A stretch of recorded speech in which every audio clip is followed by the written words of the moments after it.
chapter 7, verse 17. Of these, the wise man, ever steadfast and devoted to the one alone, is the best. For supremely dear am I to the man of wisdom, and he is dear to me. तो जो ज्ञानी होता है वो 24 घंटे नमाज फक्कर दी तू पंज केड़ियां पढ़ता, वो अब्जॉर्ब रहता है, अटैचमेंट नहीं रहती वहां पे। जब वो नॉर्मल लोग होते हैं जो, वो नाउ एंड देन कभी याद करते हैं जब जरूरत पड़ती है, वरना भूल जाते हैं, विषय में लग जाते हैं, वासनाओं में लग जाते हैं। तो जो ज्ञानी होता है वो नेति नेति करके वहां तक पहुंच जाता है। जैसे बाबा बुल्ले शाह ने बोला 24 घंटे नमाज फक्कर दी तू पंज केड़ियां पढ़ता, तो 5 पढ़ने वाला मुल्ला है जो मस्जिद में झुकता है, और बाबा बुल्ले शाह बोल रहे हैं 24 घंटे दिल की धड़कन जैसे, सांस जैसे। तो भक्ति और ज्ञान साथ साथ चलते हैं। और जो ये नमाज वाले होते हैं, जैसे एग्जांपल दे रहा हूं, वो उनका क्या होता है, पखंड रहता है। पार्ट टाइम जॉब नहीं करते, फुल टाइम रहती है। पार्ट टाइम डिवोटीज, वो सिर्फ दिखावे का रहता है। अगेन, कर का मन का डार दे, मन का फेर। कर का मन का क्या है, माला फेरते बुढ़े लोग, दिखाने वाला, वो दिखावे का है। राम राम राम तोते जैसे रटते रहते हैं, उससे कुछ नहीं। सफाई, मन की सफाई, अहम को जानना, क्योंकि मन में तो कुछ नहीं, अहम ही सारे समस्या का जड़ है। मन के आगे अहम बैठा है, मन के आगे अहंकार बैठा है। वो तेरे को सही गलत करके दिखाता है तेरी कंडीशनिंग के मुताबिक। ज्ञानी किसको बोला है? He has no attachment to anything else in the world but सत्य बोल लो, आत्मा बोल लो, परमात्मा बोल लो, अल्लाह बोल लो, राम बोल लो, जो भी बोल लो, नाम का क्या है। The others have desires and fears, कामना और डर, ये दोनों साथ साथ चलते हैं।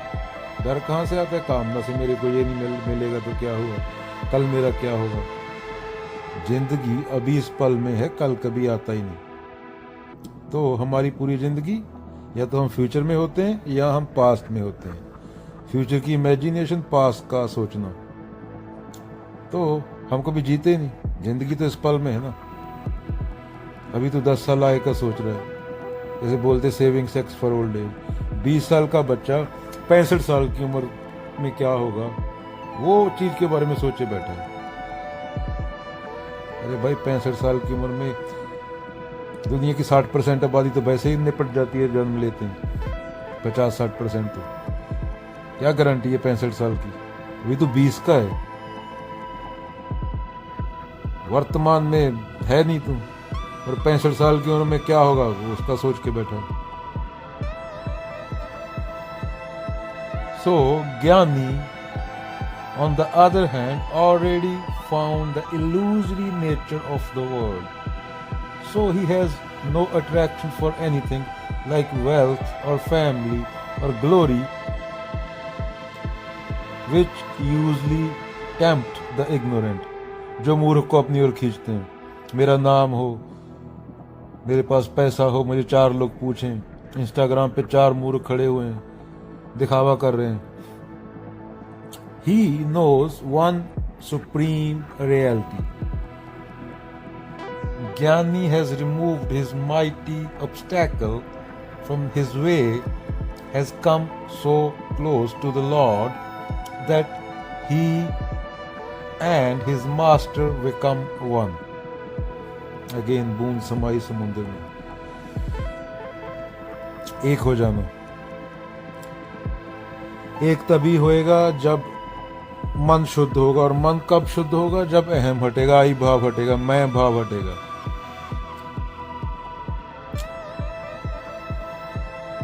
The reward of the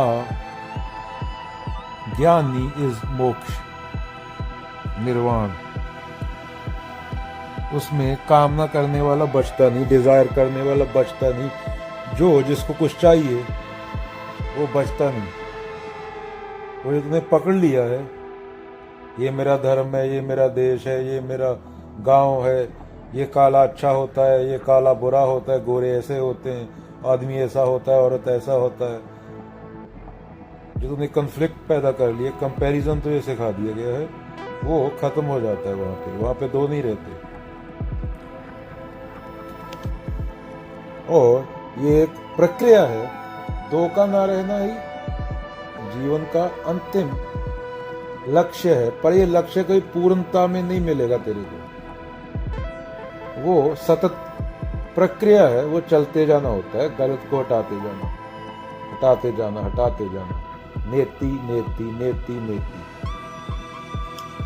Osho की एक कोट पढ़ देते हैं, the freedom to do anything you want is not freedom either, because wanting, desiring to do something arises out of mind. मन क्या है, क्या होता है? ईगो, और वही तेरी बॉन्डेज है।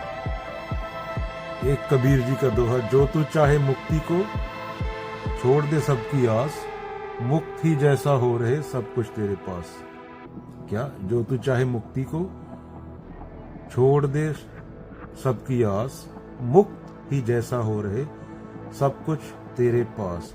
तो कृष्ण ने क्या बोला है? पहले निराश हो जाओ, आशा छोड़ दो।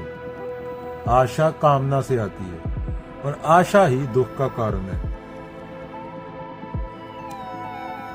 आशा का, होप का सत्य से कोई लेन देन नहीं। होप इज बैगर, ये मिलेगा, ये नहीं मिलेगा, इससे ही डर आता है। फिर कबीर जी का एक मुक्ति के बारे में ही, कबीर जी का पूरा मुक्ति के बारे में होता है।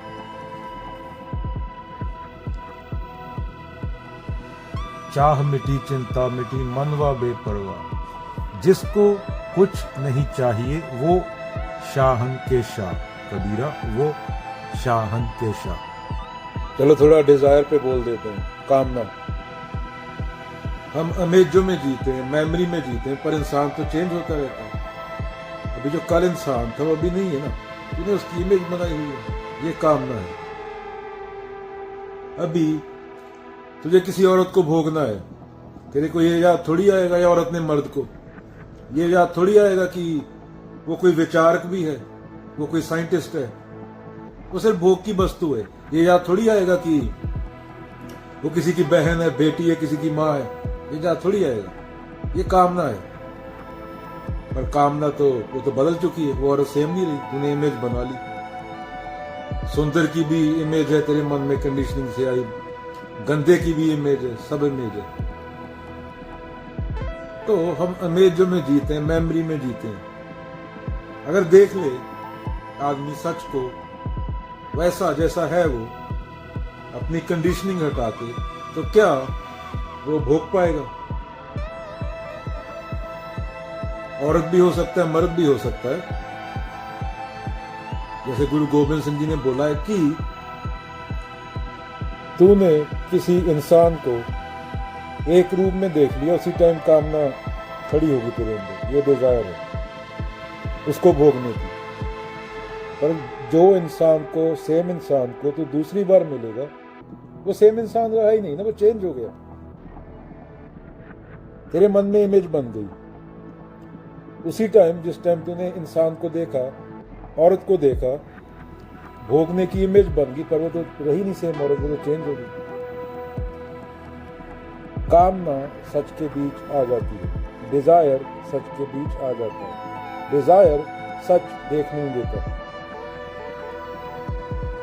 उस टाइम वो तेरे लिए सिर्फ भोगने की वस्तु है और कुछ नहीं है। वो जिस क्षण में तूने उसे देखा था, वो क्षण तो कब का बीत गया। जिस क्षण में तेरे अंदर इच्छा उठी थी उसको भोगने की, वो क्षण तो कब का बीत गया। पर तू अभी तक माने बैठा है कि वो इंसान सेम है अभी तक। अगर ये समझ लो कि व्यक्ति को जब तूने देखा था वो व्यक्ति तो चेंज हो गया, तो कामना क्या होगा, डिजायर का क्या होगा? तो कामना तो बेचारी भूखी प्यासी पड़ी रहेगी। कामना इंसान को कभी मान नहीं देगी कि सामने सब एक परवाह की तरह है, चेंज हो रहा है, बदल रहा है, कुछ स्थायी नहीं है, चलायमान है सब। कामना ये देखने नहीं देती। अभी तूने तंदूरी रोटी देखी, अच्छी लगी तेरे को, बोला भैया पैक कर दो, बोला भैया पैक कर दो, भैया ने पैक कर दी। कामना उठी ना तंदूरी रोटी की, घर पे सब्जी पड़ी है, ताजी ताजी तंदूरी रोटी खाएंगे। पर जब घर पे आया वो तंदूरी रोटी के सेम रही। जिसने तंदूरी रोटी की पैक कराई हो उसको पता है कि वो उसी टाइम खाने में मजा आता है। घर पे आके पत्थर हो जाती है, घर पे आके कड़क हो जाती है। तो इंसान भी हर चीज एक परवाह में है, चलायमान है, बदल रही है, पर कामना ये तुझे देखने नहीं देती। कामना करती है, तुझे देखने नहीं देती, डिजायर है वो। तो कामना, प्रकृति जो बदल रहा हर कुछ, उसको जानने के लिए इसको जानना होता है खुद को। जिस कामना जिसको उठ रही है, अगर उसको नहीं जानोगे तो कामना का पता नहीं चलेगा। कामना जिसको उठ रही है, वो कामना आई कहां से, उसमें कुछ रियलिटी है, कुछ तथ्य है, या वो वैसे ही है। साधु रण में मिट रहा टूटन दे अहंकार, जग की मरनी क्यों मरे, दिन में 100 बार कबीरा, दिन में 100 बार। ये मरने की थॉट लेवल पे, विचार लेवल पे बात हो रही है कि लोग दिन में कितने बार मरते हैं। 2 मिनट पहले कोई और थॉट आई खुश, 2 मिनट बाद कोई और थॉट आई दुखी। सुख दुख एक समान, गुरु ग्रंथ साहिब। रात को आके दारू मार ली, कोई थॉट ना आए। एक चीज है इंसान के पास, चेतना। वो दारू से चेतना कम हो जाती है।